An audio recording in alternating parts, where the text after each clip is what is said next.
Why you treat everyone better than you treat yourself. You can spend 10 minutes comforting a friend after one small mistake. You tell them, it's okay. Everyone makes mistakes. Don't be so hard on yourself. But when you make the exact same mistake, suddenly the voice in your head changes. You should have known better. How could you mess that up? Everyone else can do this. Why can't you? You give other people understanding, but give yourself a punishment. Why? Why is it sometimes so much easier to be kind to everyone else than to yourself? Psychology has a surprisingly important explanation, and it starts with the way we evaluate ourselves. When someone you care about fails, you usually see the whole person. You remember their good qualities. You understand that they were tired, stressed, or simply human. But when you make a mistake, your attention can become much narrower. You see the mistake, and suddenly it feels like evidence about who you are. This is where self-criticism comes in. Self-criticism means judging yourself harshly when you believe you've fallen short. A little self-correction can be useful. You make a mistake, notice it, learn from it, and try something different. But self-criticism becomes very different when the message changes from, I made a mistake, to, I am a failure. One focuses on behavior. The other attacks your identity. And here's where perfectionism can make things even harder. If you've created very high standards for yourself, ordinary mistakes can feel unacceptable. You may believe you should always perform well, always be available, never disappoint anyone, and always have everything under control. So when reality doesn't match those standards, your brain doesn't simply say, try again. It may say, you're not good enough. But here's the surprising part. Being harsh with yourself can sometimes feel like motivation. You might think, if I criticize myself enough, I'll make sure I never do that again.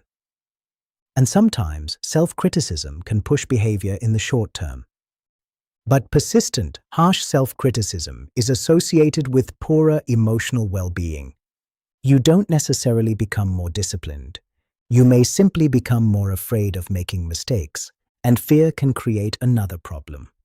You start measuring your worth through other people's reactions. Did they approve? Did they like what you did? Were they disappointed? Did you say no when they needed you? For some people, keeping everyone else happy becomes a way of feeling valuable.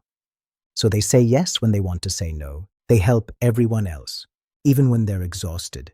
They forgive other people's mistakes, but struggle to forgive their own. And when they finally take time for themselves, they feel guilty. But caring for yourself isn't selfish. And self-compassion doesn't mean making excuses for everything you do. This distinction is extremely important.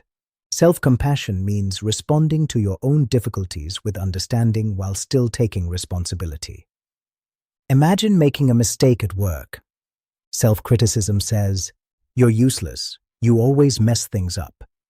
Self-compassion says, that didn't go well. What can I learn from it, and what can I do differently next time? Both acknowledge the mistake. Only one attacks the person. So how do you start changing this pattern?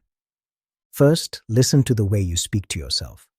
When you make a mistake, ask, would I speak to someone I care about this way? If the answer is no, that's worth noticing. Second, separate your behavior from your identity. Instead of saying, I am terrible at this, try, I struggled with this today. That sounds like a small change, but it leaves room for learning. Third, challenge unrealistic standards. Ask yourself, does this actually need to be perfect? Would I expect the same standard from someone else? Sometimes the standard isn't helping you improve. It's simply making you afraid to fail. And here's another important shift. Don't only look at what went wrong. Your brain can become very good at collecting evidence against you. So deliberately notice what went right too. Maybe you handled a difficult conversation well. Maybe you helped someone.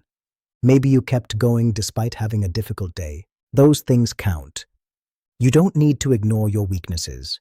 You also don't need to ignore your strengths. And remember, missing a goal doesn't mean you've failed as a person. Making a mistake doesn't erase everything you've done well. Disappointing someone doesn't automatically mean you've done something wrong.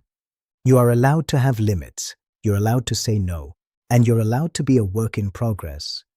If you've spent years being harder on yourself than you would ever be towards someone else, changing that pattern may take time. And if persistent self-criticism is causing significant distress or interfering with your daily life, speaking with a qualified mental health professional can be helpful. But perhaps the most important thing to remember is this: you don't become a better person by becoming your own enemy. Real self-improvement doesn't require you to hate who you are today. You can hold yourself accountable and still treat yourself with compassion. You can want to improve without believing you're not good enough. And maybe the next time you make a mistake, instead of asking, "What is wrong with me?" try asking, "What would I say to someone I love if they were in my position?" Then, give yourself that same answer. If you enjoy understanding how the human mind works, subscribe to Psychology Clicks, because every week we explore the science behind thoughts, emotions, relationships, and human behavior. The better you understand your mind, the better you understand yourself.